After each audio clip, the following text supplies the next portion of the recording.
Comme ça. Bon, super. Ça me fait très, très plaisir d'être présent avec vous aujourd'hui, surtout en personne, évidemment. Mais par rapport au fait que, ben, pour moi, le colloque de la Semaine des sciences forestières, c'est un événement qui est quand même unique, qui perdure dans le temps. C'est vraiment intéressant. Ça fait quand même, je ne sais pas, je pense que je voyais comme, je ne vais pas avancer de chiffre, il me semble qu'il y a quelque chose comme 40 ans, ça, c'est-tu possible? Là? Tu sais, en tout cas, ça fait au moins 20 quelques années, parce que dans mon temps à la faculté, ça existait, puis c'était très. Tu vois, hein? Je vois Michel qui dit oui, plus 40. C'est un événement qui permet de rejoindre les praticiens et les étudiants. Donc, pour moi, c'est vraiment une occasion unique. La relève, là, au niveau du secteur forestier, c'est très important. On a une belle relève. Il y a des beaux défis qui s'en viennent aussi. Il y a beaucoup qui a été fait dans le passé. Il reste beaucoup à faire. Donc, on va le voir d'ailleurs dans la présentation qui s'en vient. Mais ce que je veux que vous reteniez, c'est qu'on va avoir besoin d'une relève dans le secteur forestier pour continuer à opérer là, tous les changements là, qui doivent être réalisés avec les contraintes, les enjeux actuels. Donc, ma présentation s'intitule la mise en marché des bois par enchères en forêt publique. Où en sommes-nous après 10 ans?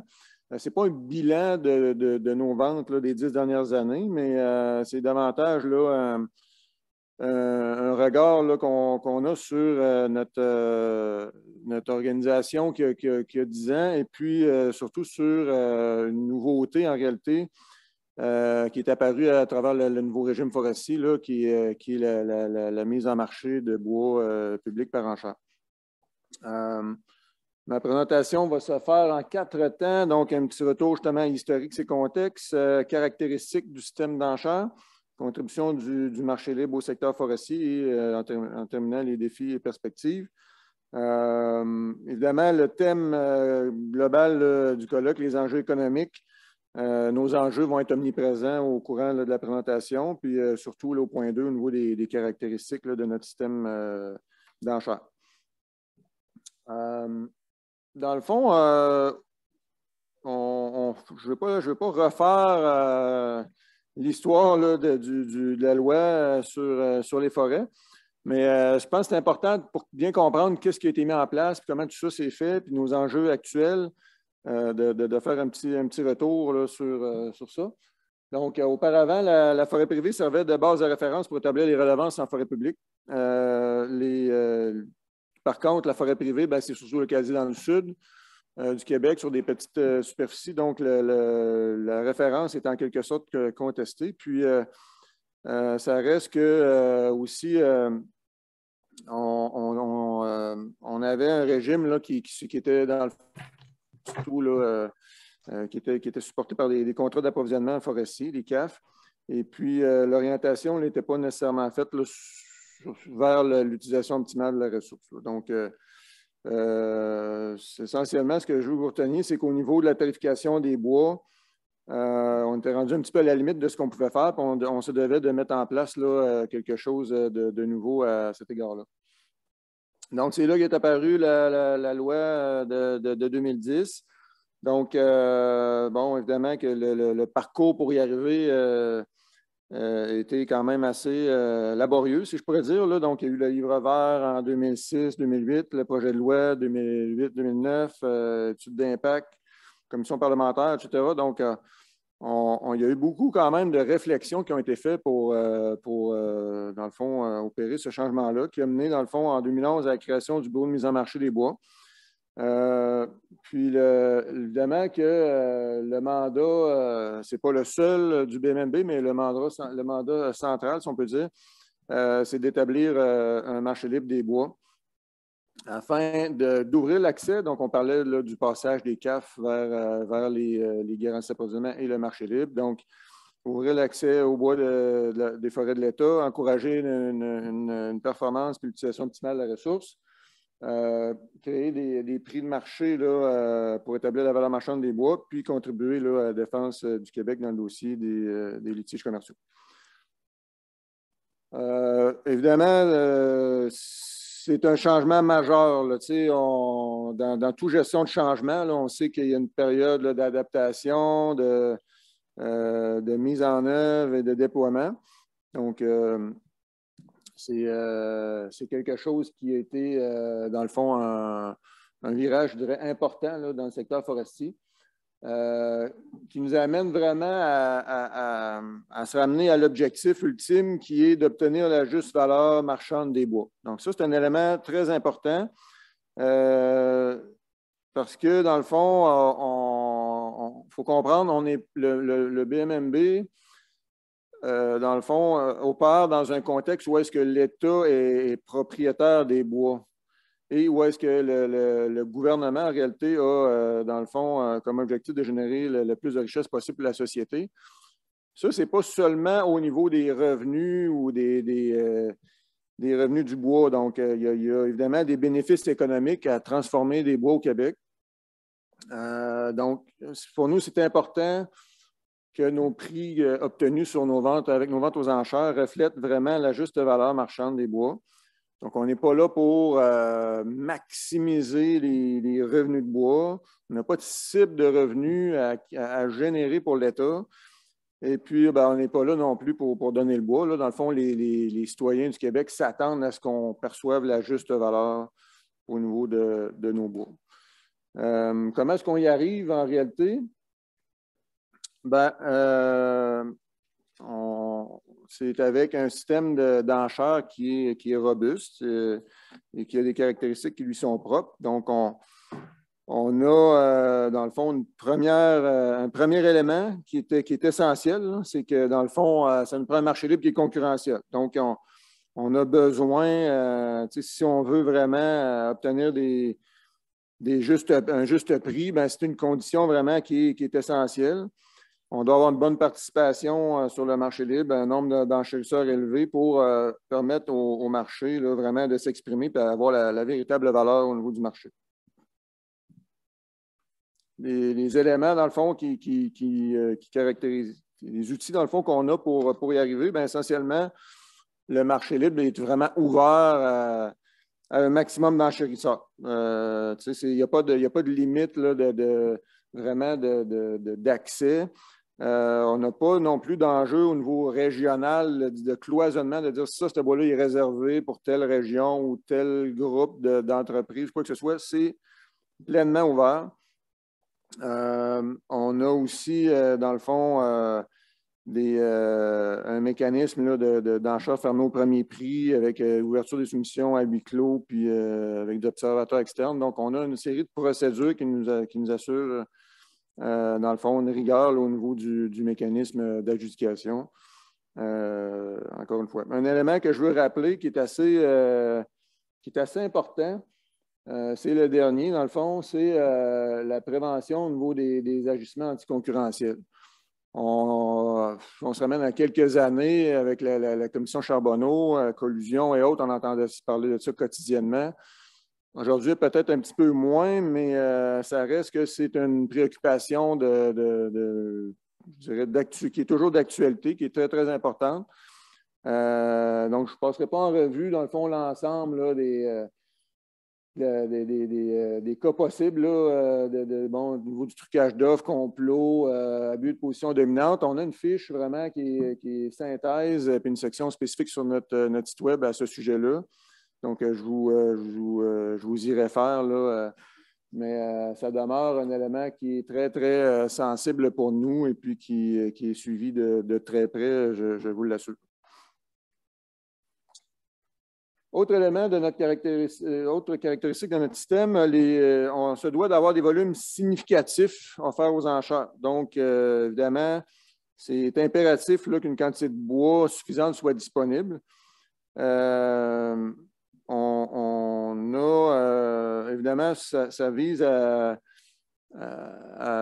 s'assurer que notre marché est significatif et qu'on n'a pas ce qu'on appelle là, le phénomène de marché marginal. Donc, si on avait seulement une infime portion du bois à mettre en marché via les enchères, on pourrait avoir cette situation-là qui ferait en sorte que ça pourrait venir fausser les prix obtenus. Donc, on a actuellement au Québec 25 des volumes attribuables qui sont offerts en 5 bacs d'affichage.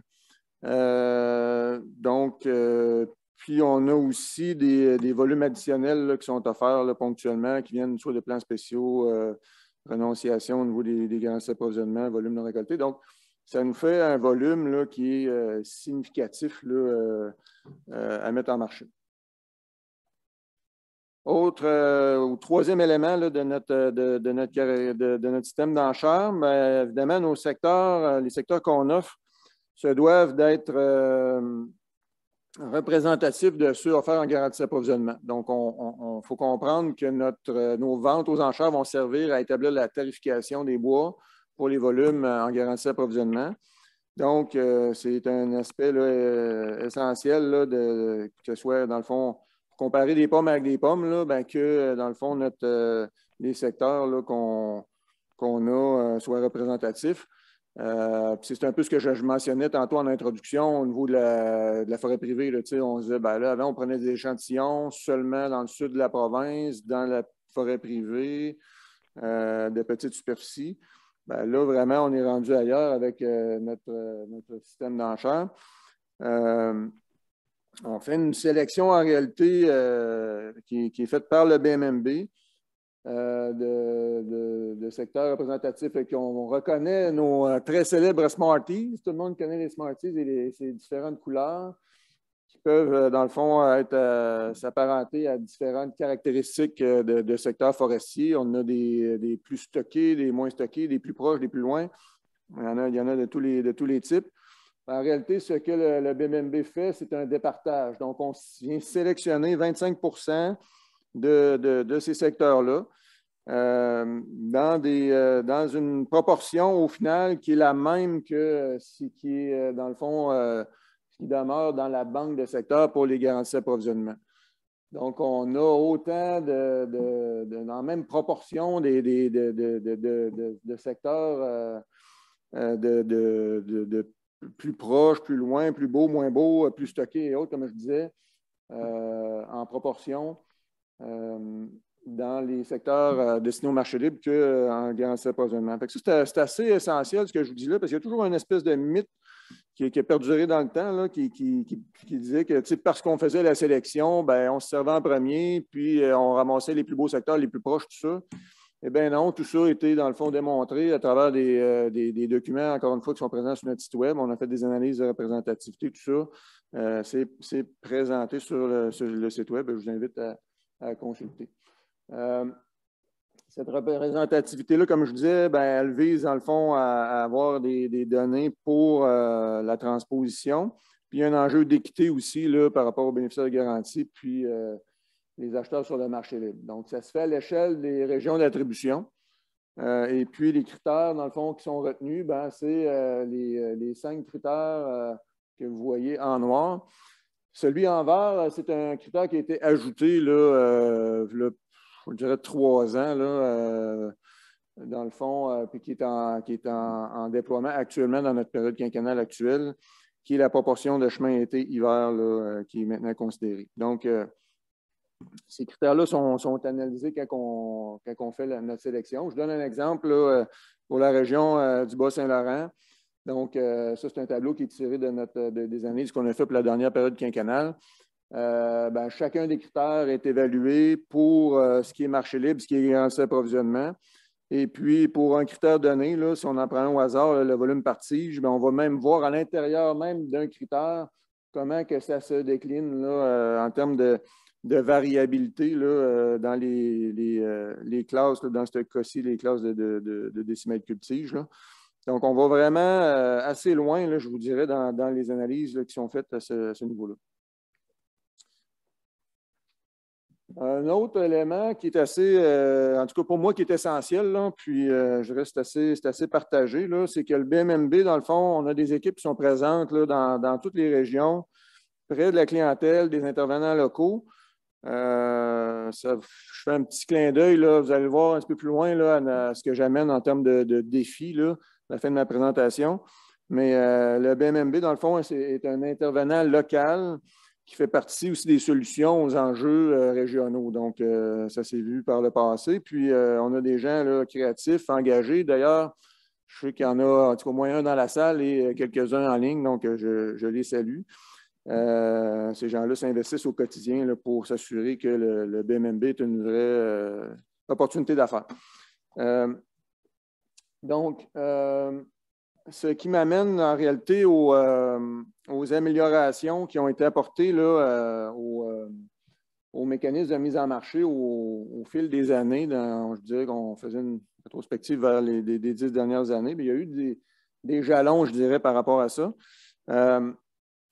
Entre autres, là, il y a eu en 2013 le rendez-vous de la forêt québécoise qui a mené à des chantiers, dont un s'intitulait le chantier sur les améliorations à apporter à la mise en œuvre du régime forestier. Puis, suivant bon, ce chantier-là, il y a eu certaines recommandations qui ont mené à des modifications. Donc, on a eu, dans le fond, on a intégrer le BMMB aux tables opérationnelles qui sont régionales, dans le fond, pour discuter puis intégrer les réalités opérationnelles avec la programmation des ventes. Donc, ça, c'est un élément qui était, tant qu'à moi, essentiel.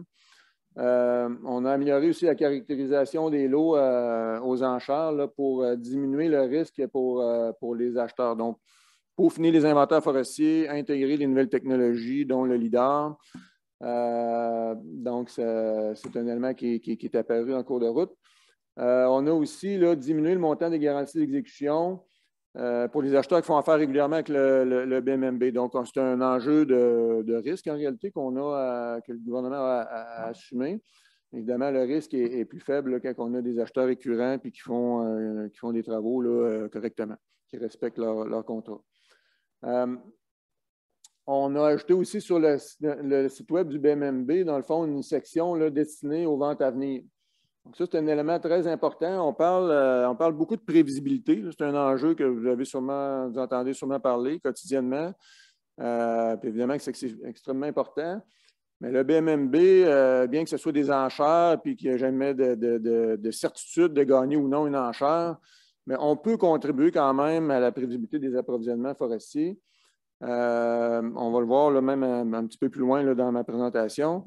On est dans le fond un outil complémentaire qui vient dans le fond ajouter là, de la flexibilité là, aux entreprises là, pour assurer un approvisionnement soutenu à leurs usines. Et puis, bon, on a aussi là, permis là, les ventes sur le marché libre là, au niveau des volumes provenant des plans spéciaux, les renonciations, etc. Donc, autre, je dirais, vague de modifications ou d'améliorations qu'il y a eu, bien, dernièrement, en 2020, la révision ciblée du régime forestier. Donc, ça a été un chantier, je vous dirais, assez important pour y avoir travaillé pendant plusieurs mois avec de multiples rencontres avec nos collaborateurs. On voulait vraiment, encore une fois, là, amener ou continuer de faire évoluer notre système d'enchères pour trois, on vous principalement trois objectifs là, pour ce qui est du marché libre. Stabiliser l'offre de bois et accroître le volume vendu sur le marché libre. Donc, on s'est dit, bon, on est l'État, on souhaite mettre en marché un maximum de bois pour soutenir l'économie forestière au Québec. Ça devrait être quoi notre cible qu'on souhaite obtenir au niveau de nos ventes? Bon, on a fixé la cible à 90 % pour nos volumes réguliers. Donc, ça nous assure, dans le fond, d'avoir un bon succès de vente sur les bois qui vont être utilisés dans le cadre du calcul de la valeur marchande des bois. L'évaluation, comme je vous disais, des droits à payer au niveau des garanties d'approvisionnement. On a aussi, encore une fois, pour contribuer à la prévisibilité que je parlais tantôt, bien, avoir des bois qui viennent en marché à une fréquence et un volume constant. Donc, on ne veut pas créer de rareté, puis après ça, arriver puis faire gonfler les prix ou influencer, dans le fond, la dynamique de marché à cet égard-là. Donc, on vise, dans le fond, quand même à assurer un flot constant de bois au niveau du système. Et puis, bon, il y avait une cible au niveau de la planification de nos volumes. c'est un enjeu qui demeure présent. J'y reviens au niveau des défis là, à la fin. On voulait aussi accroître l'efficacité des transactions. Donc, on a, au niveau de nos garanties d'exécution, on a mis en place là, un montant maximum, c'est-à-dire une garantie globale. Donc, quelqu'un qui souhaite, dans le fond, opérer là, de façon continue sur le marché libre peut déposer, dans le fond, un certain montant et puis a, dans le fond, après ça, la possibilité d'opérer une multitude de chantiers. Donc, c'est une nouvelle disposition qu'on a mis en place.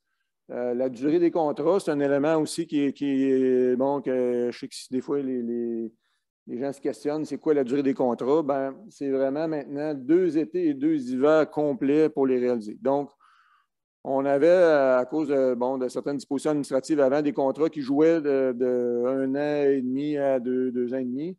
Donc, un 2 ans moyen, mais là, c'est un 2 ans minimum. Donc, on peut, dans le fond, on s'assure qu'il y a toute la flexibilité possible pour préparer les chemins, les infrastructures, etc., faire ce qu'il y a à faire avant de réaliser les opérations. C'est un élément qui est important, là, je pense,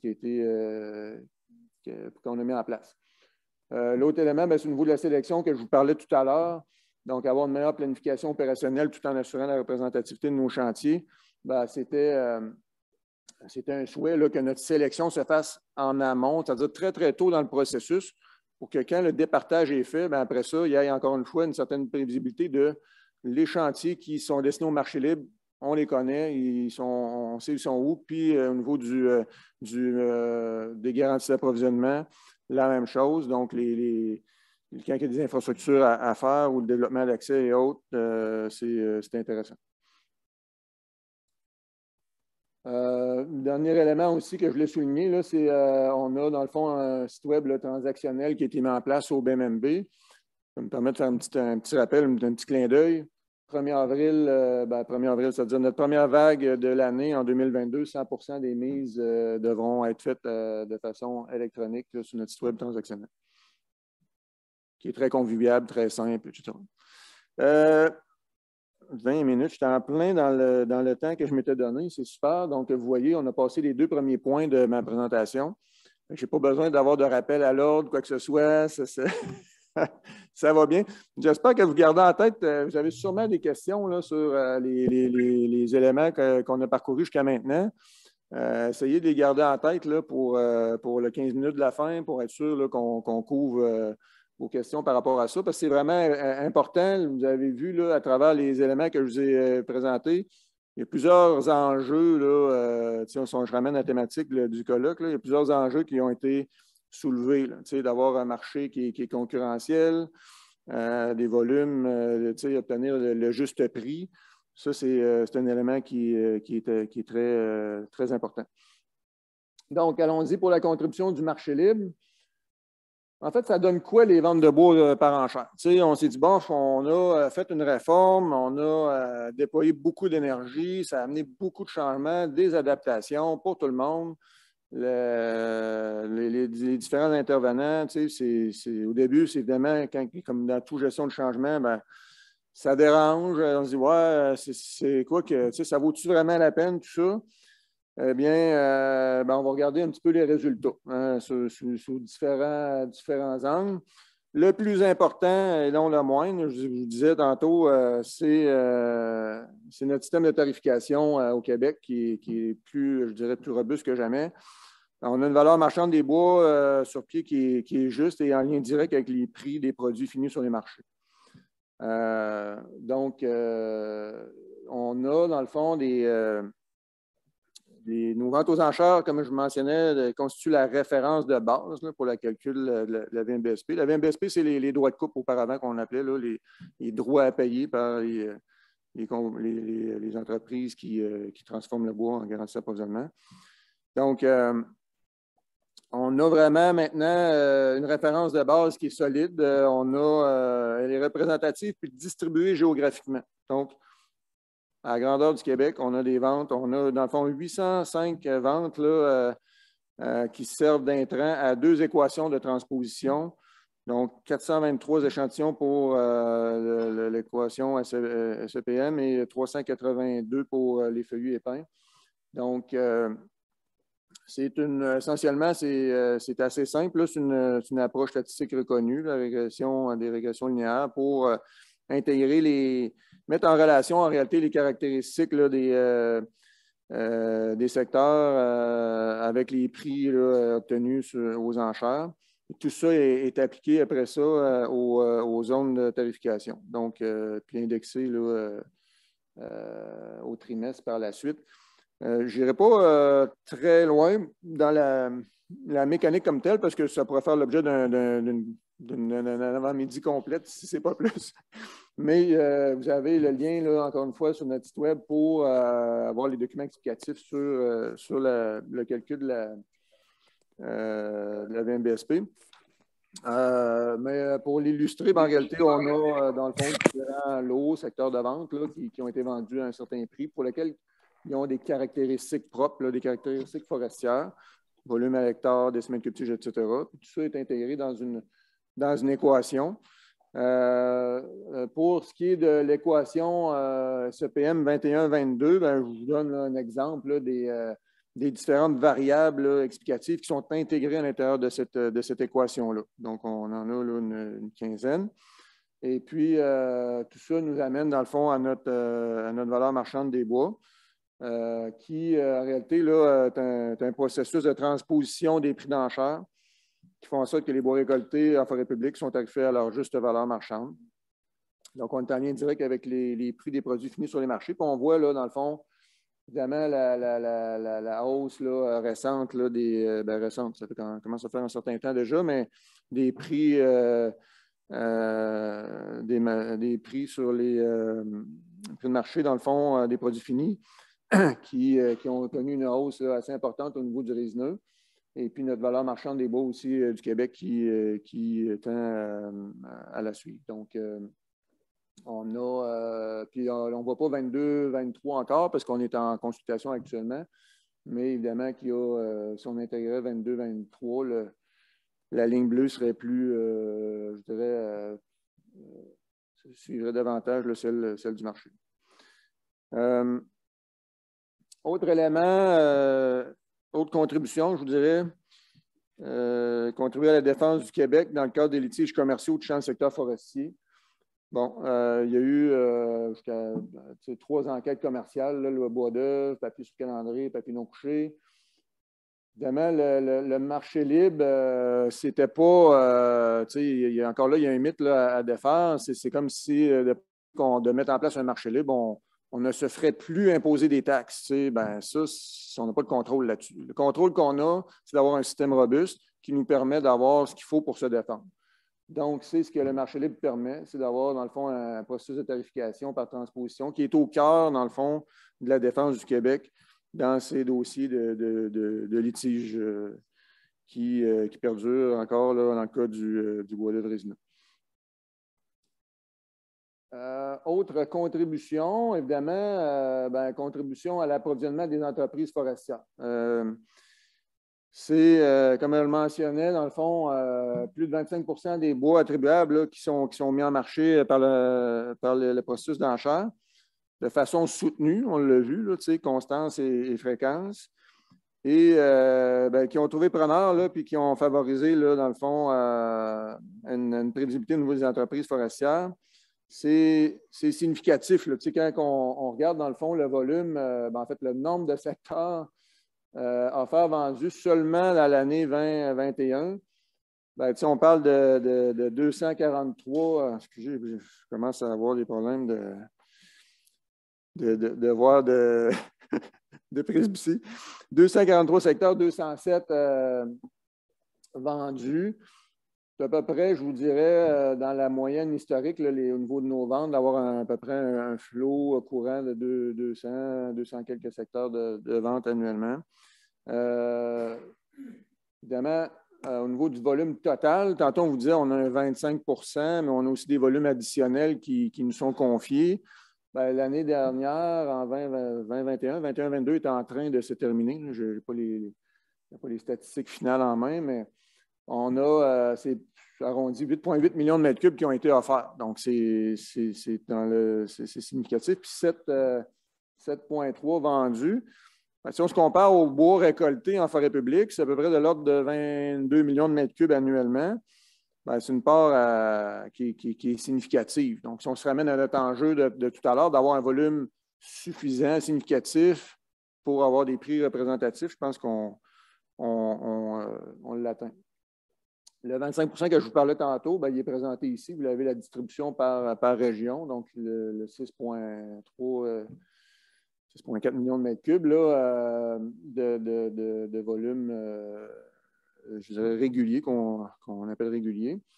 Ce qui a été vendu ben, dans la dernière année, 6,2, ce qui nous fait un taux d'adjudication, dans le fond, de 97 par rapport à notre cible.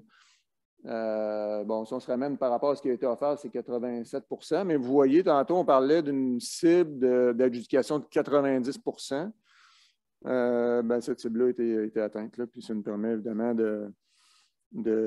encore une fois, de contribuer à la juste évaluation de la valeur des bois.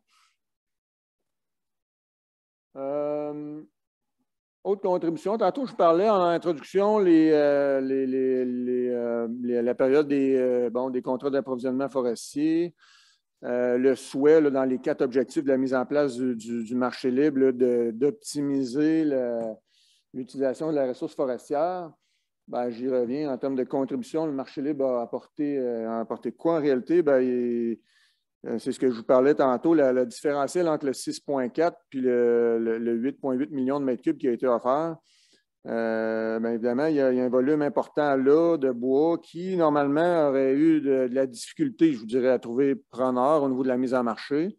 Puis là, le BMB devient une solution là, pour rendre accessibles ces volumes-là de façon là, via, dans le fond, le marché la libre expression du marché, je vous dirais, pour ces bois-là. Donc, que ce soit des secteurs qui sont en contrainte opérationnelle, qui viennent de plans spéciaux, toutes sortes de cas possibles. Évidemment, une forte proportion de ça, c'est des bois qui sont renoncés, donc des bois qui étaient prévus être en garantie d'approvisionnement, pour lesquels là, les bénéficiaires de garantie ont dit non, regarde, moi, je me retire. Bon, puis là, ben, le ministre, après ça, prend la décision. Est-ce qu'il réalloue ces bois-là, que ça peut être via des contrats de gré à gré ou via le marché libre? Ben, dans ce cas-ci, il y a eu une forte proportion qui a été envoyée vers le marché libre. Donc, c'est des volumes additionnels. Dans le cas plans spéciaux, je fais une petite parenthèse. En 2021, il n'y en a pas eu parce que c'est nos volumes réguliers qui sont transférés en plans spéciaux. Comme les bénéficiaires de garantie ont des obligations de récolter en priorité les volumes affectés par les plans spéciaux, le BMMB a la même obligation de prioriser, dans le fond, les volumes affectés, là, entre autres par la tordeuse actuellement. Par contre, en 21-22, on va avoir des volumes, là, on a 300 000 m3 qui ont été offerts, qui sont en sus de la possibilité forestière, qui nous ont été confiés pour une mise en vente via le marché libre. Et puis, 100 % de ces volumes-là ont été vendus, ce qui est assez intéressant.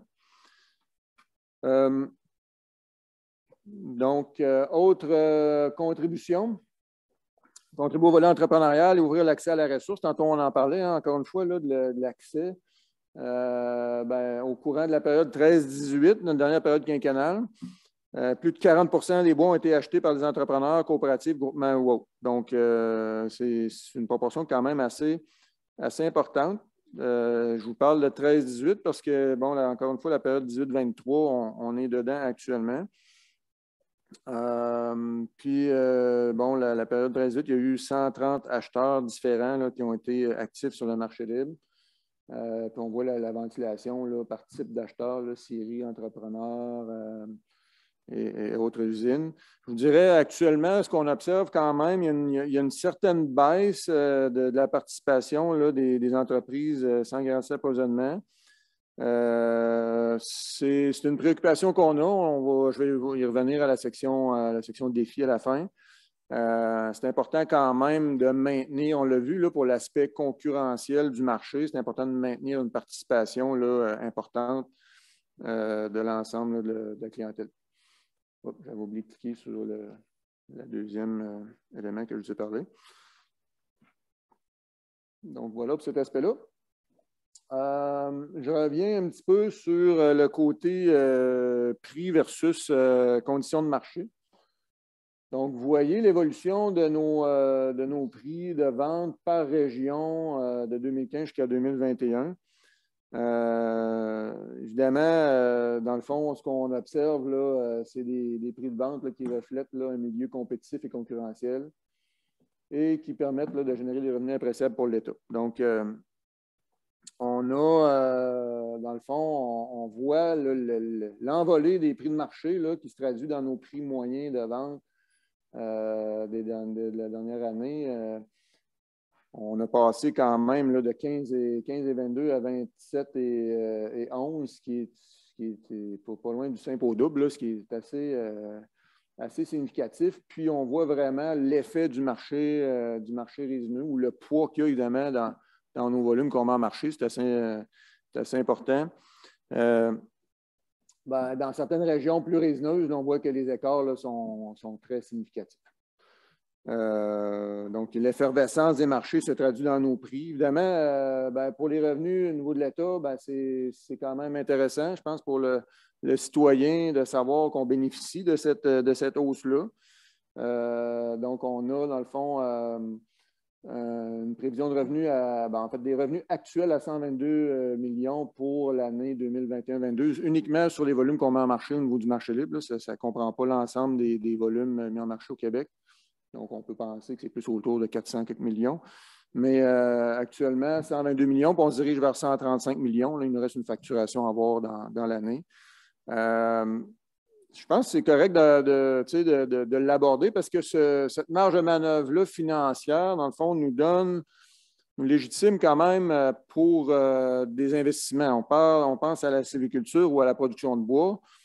C'est quand on a un secteur d'activité qui vivote, là. C'est pas très marketing là, pour dire hey, c'est intéressant de sortir de l'argent de l'État puis d'investir pour la production de bois. Quand on voit on récolte les fruits, si on peut dire, ou qu'on a des revenus appréciables, ça devient un petit peu plus intéressant là, de réinvestir puis de dire oui, on y croit à la sylviculture, la production de bois au Québec. Dernier petite statistique. On aime ça, les statistiques au BMB, nous autres, les chiffres, tout ça, ça nous anime. Mais je trouve ça intéressant, vu qu'on fête notre 10e anniversaire, on s'est dit, coudonc, qu'est-ce qu'on a fait dans les 10 dernières années? C'est 71 millions de mètres cubes offerts, 66,5 vendus, 2155 secteurs, donc avec les proportions, là, garantie d'approvisionnement pour les acheteurs avec ou sans garantie d'approvisionnement. Donc, puis on a un volume récolté là, actuellement là, qui frôle les 50 millions de mètres cubes, là, puis 140 millions de millions en revenus. C'est pas rien quand je vous disais qu'on est une organisation là, quand même au fil du temps qui a pris une certaine vitesse de croisière qui est performante. Là, évidemment, on tombe à la section défis. Il me reste moins de 10 minutes. J'ai vu le petit carton apparaître. Je vous dirais, moi, la façon que je vois les choses, il y a deux défis là, qui sont plus importants à court terme. De un, maintenir un marché concurrentiel et attrayant. Donc, le marché évolue rapidement, la clientèle évolue, etc. Donc, on doit adapter nos processus afin de tenir compte là, de la réalité des acheteurs. Puis, continuer de faire évoluer là, le développement du marché libre pour que ça demeure un outil là, qui est intéressant puis qui permet là, de refléter la dynamique des marchés puis contribuer à la prévisibilité là, des approvisionnements, comme je le mentionnais tantôt. Et puis, j'ai un petit scoop là, aujourd'hui. C'est une présentation qu'on va se partager le produit final à l'interne la semaine prochaine. Mais je tenais à le présenter aujourd'hui. Ça va être mis en ligne la semaine prochaine, comme je vous dis, sur notre site web. Mais on a, pour continuer de faire évoluer nos pratiques, continuer d'améliorer nos processus, on s'est doté là, d'une déclaration d'engagement envers la clientèle qui présente différents éléments. Là. Je vous invite à aller la voir la semaine prochaine, mais qui va nous permettre de demeurer vraiment proche là, des besoins notre clientèle, puis de nourrir, dans le fond, puis de maintenir là, un marché concurrentiel et attrayant. L'autre défi que je souhaitais vous partager, ben, non le moindre, la responsabilité du développement économique régional. Bon, qu'est-ce que c'est ça? C'est tous les enjeux, là, ce que Nancy mentionnait en introduction de la journée. C'est rendu très difficile, l'harmonisation, la conciliation des usages, on ne se le cachera pas, puis ça n'ira pas en s'atténuant, tout ça, puis c'est correct comme ça, on est rendu en 2022. Le régime, la loi sur l'aménagement durable fait quand même un bon bout de chemin là-dessus, ouvert beaucoup vers une participation plus grande au niveau des intervenants, mais les gens souhaitent, puis même sont rendus à exiger, quand on ne le fait pas, là, je dirais, de façon plus soutenue, là, d'être impliqué dans le développement du territoire. C'est pas juste au niveau de l'harmonisation, comme on est habitué de le conceptualiser dans notre jargon de forestier. Là. Les gens veulent faire partie prenante du développement régional, puis ils ne sont pas fermés nécessairement à l'activité forestière, mais comme tout le monde, on ne souhaite pas être pris là, au dépourvu ou à la dernière minute, puis en surprise dans cette situation-là. Ce n'est pas une critique que je fais par rapport au processus actuel. Ce que je dis juste, c'est qu'il faut continuer de travailler à cet aspect-là pour vraiment avoir une conciliation des usages qui intègre là, l'ensemble des parties prenantes, puis avoir un rapprochement là, qui prend en compte les intérêts respectifs. Donc, puis ça veut aussi dire prendre en compte les intérêts de la production de bois. Parce que, curieusement, on dirait que c'est comme ici, tu ne feras pas de production de bois parce que tu peux en faire partout ailleurs. Mais là, c'est plus vrai, ça. Partout ailleurs, il y a du monde partout ailleurs. Puis il y a tout le temps une contrainte à quelque part. Moi, je le vois, je couvre la province au complet. Je veux dire, il n'y a pas un endroit où est-ce que c'est facile actuellement de dire là, je vais aller là couper du bois, il n'y aura pas de problème. Ça n'existe plus. Il y a tout le temps une conciliation à avoir. Puis, cette conciliation-là, oui, ça se fait en regardant des cartes dans un bureau. Mais ça se fait surtout avec des visites sur le terrain. Puis quand ça peut être en usine, c'est encore mieux. La dernière image, c'est une visite qu'on a faite là, chez un de nos clients, Xylocarbone, là, qui s'est développé à travers les opportunités que le marché libre offre. Donc, c'est vraiment intéressant, puis c'est vraiment important pour nous autres d'aller voir c'est quoi ses préoccupations, c'est quoi ses enjeux, etc. Donc, on parle ici de relations d'affaires dans le cadre là, de la culture, une culture forestière qui a continué à évoluer, puis une amélioration au niveau de la communication, la clé. Donc, dernière diapo. Pour terminer, donc, évidemment, on l'a vu, là, le marché libre, c'est un outil qui est performant dont dispose le secteur forestier pour contribuer à valoriser les bois. Puis, évidemment, obtenir la juste valeur marchande des bois. On est complémentaire aux autres sources d'approvisionnement. Il ne faut pas penser, je fais le lien pour les présentateurs, les conférenciers qui suivent. La forêt privée a sa place. Les garanties d'approvisionnement ont leur rôle à jouer dans le système d'approvisionnement. Il y a d'autres permis de récolte à autre fin. Il y a toutes sortes de sources d'approvisionnement, mais c'est la complémentarité, dans le fond, qui fait qu'on est flexible et qu'on améliore la prédictibilité des approvisionnements. Mais là, on doit, dans le fond, continuer de faire évoluer là, la conciliation des usages et la prise en compte là, des enjeux parce que ça va être ça le bloqueur tantôt. Là. On a beau penser à la production de bois, si on n'est plus capable de convenir de comment intervenir sur le territoire ou comment, on n'y arrivera pas à améliorer la production de bois. Donc, c'est ça. Puis le dernier élément, la mise en marché, c'est un élément crucial là, dans la chaîne de valeur forestière, puis ça doit demeurer orienté sur le client. Là, tant qu'à moi, c'est quoi le besoin, c'est quoi qu'on cherche à faire à mettre en marché, c'est quoi que le marché, vers où ça nous oriente. Si on regarde la forêt, on gère par contrainte, mais on va se ramasser à essayer de pousser des choses dans un marché qui, en fait, il n'y aura pas de marché. Fait qu'on va tout le temps être en réaction, à essayer de dire comment ça que j'ai ce bois-là, je ne suis pas capable de le pousser. Je pense qu'il faut vraiment peut-être changer notre approche là-dessus.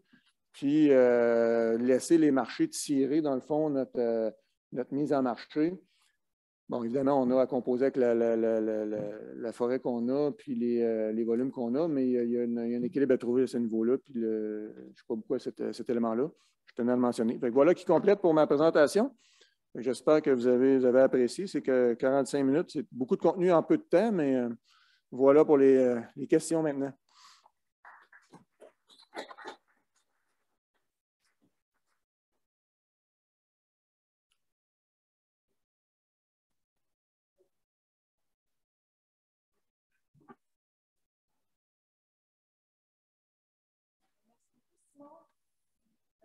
À aborder les questions des enjeux de l'aspect conciliation environnement en marché entre les présidents. Tu as raison, partout sur le territoire, partout où on va, il y a de la conciliation à faire. Puis, on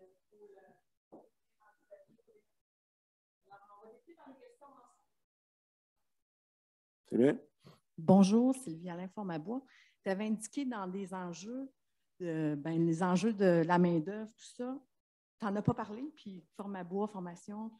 Je voulais en savoir un petit peu. Tu m'avais mis long à la bouche, mais il me semble que je ne l'ai pas vu dans ta présentation, ce volet-là, le relève. Oui, bien, en fait, la main-d'œuvre, comme évidemment dans les autres secteurs d'activité, c'est un enjeu partout, autant en usine, en forêt, que même au niveau de nos équipes là, professionnelles. Ben, qu'est-ce qu'on y fait? Moi, quand il y a une opportunité à quelque part, là, que ce soit une opportunité d'affaires ou une opportunité au niveau de l'emploi, quand c'est une opportunité, les gens y vont. Si les gens sont portés vers d'autres secteurs d'activité, c'est parce que les conditions ne sont peut-être pas attrayantes. Bon, jusqu'où on va là-dedans, c'est toute une réflexion. Je me compare, mettons, au secteur minier. On se dit, le secteur minier, les mines, ça roule au bout. Là, ben, à quand qu'on va dire le secteur forestier, ça roule au bout? Là, on a des prix de marché là, intéressants. Est-ce que ça va être soutenu? Ben, on peut se poser la question, puis j'ai hâte d'entendre la conférence là, de Michel là-dessus, c'est-à-dire que est-ce qu'on peut penser qu'on va revenir à des prix à, mettons, je pense, mettons, résineux à du 4, 500, 600 pièces du 1000 ou ben non, on va rester autour de 1000, 1200 et dans ces eaux-là? Ben ça, je pense que ça peut dégager forcément, il y a un équilibre qui va se faire là-dedans, là, parce que si on veut continuer de bénéficier de ces opportunités-là, ben, ça prend un équilibre. J'ai parlé de la chaîne, ben, il faut que, dans le fond, le propriétaire, nous autres, on le voit au niveau du gouvernement, ben, le système d'enchères fait qu'on y trouve notre compte. Mais les autres acteurs après ça, là, le transporteur, l'opérateur, etc., ben, il y a un équilibre à avoir là-dedans. Puis moi, je pense qu'il y a une opportunité éventuellement, c'est que si je ne veux pas, on fait avec le marché qu'on a. Mais là, on sent qu'il y a une évolution. Une rareté du bois, je pense, à une échelle, à grande échelle. Ben, est-ce que je pense qu'il y a peut-être quelque chose là à réfléchir. Là. François. Bonjour, Simon. Salut.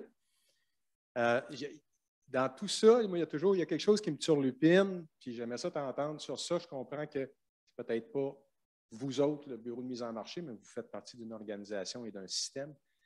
Tu nous as parlé de maximiser la valeur, d'avoir de la concurrence, d'éventuellement aussi trouver une manière d'utiliser nos bois, ceux qu'on a, ceux qu'on va produire, mais ceux qu'on a, puis ceux qu'on va produire, on va les produire pour des marchés qu'on espère en développement. Cependant, il y a une différence fondamentale, à mon avis, au point de vue économique, une différence fondamentale entre le système de mise aux enchères et le système de garantie, à moins que ça ait changé dans les derniers jours ou semaines. C'est que les acheteurs sur le marché libre font ce qu'ils veulent des bois en autant qu'ils sont transformés au Québec. Exact. Dans la garantie, ce n'est pas la même chose. Puis là, on a un système de transposition. Et on a aussi un système qui rend, au niveau des garanties, la majeure partie des volumes, l'acheteur captif, si on veut, du marché où est-ce qu'il va envoyer ses bois. Comment il va les transformer. Donc, si au niveau du marché libre, on peut maximiser la valeur en maximisant la destination, ce n'est pas quelque chose qu'on peut faire avec les bois en garantie. Et je ne dis pas que c'est mauvais totalement, mais c'est une différence fondamentale à mes yeux, puis au point de vue économique. Ce n'est pas la foresterie ici, là, hein, c'est le niveau économique. C'est une différence fondamentale qui m'apparaît un enjeu qu'on devrait adresser, qu'on devrait s'occuper pour voir si on ne peut pas améliorer ce bout-là. Réflexion. C'est une réaction, Simon? Ben, c'est une réflexion, effectivement. Là, j'ai pas.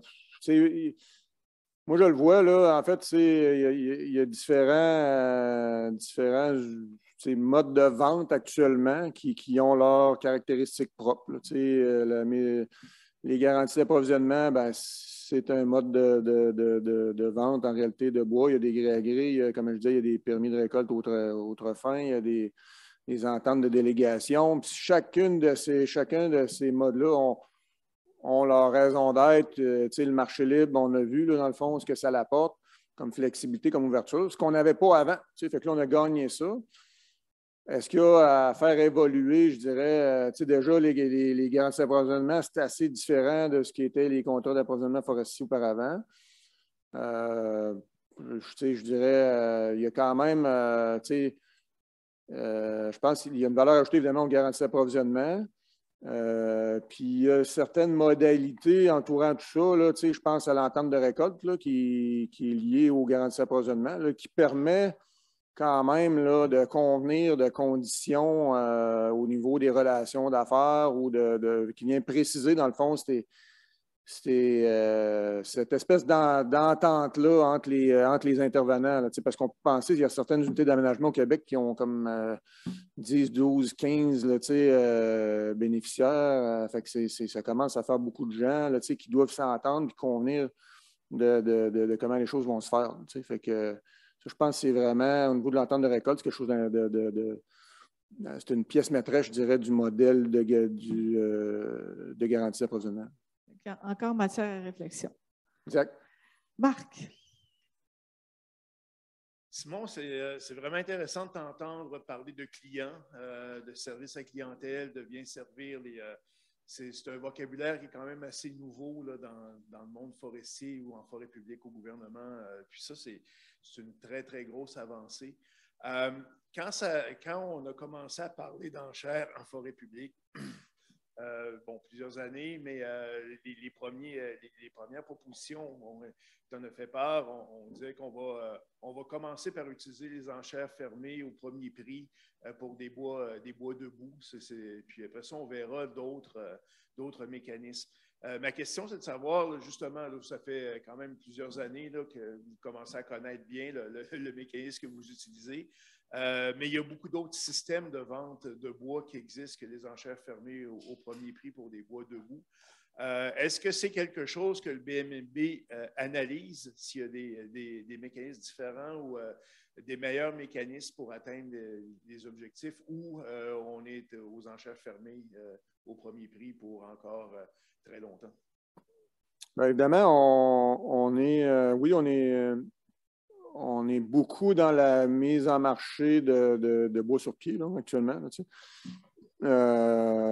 puis on regarde vers où qu'on pourrait.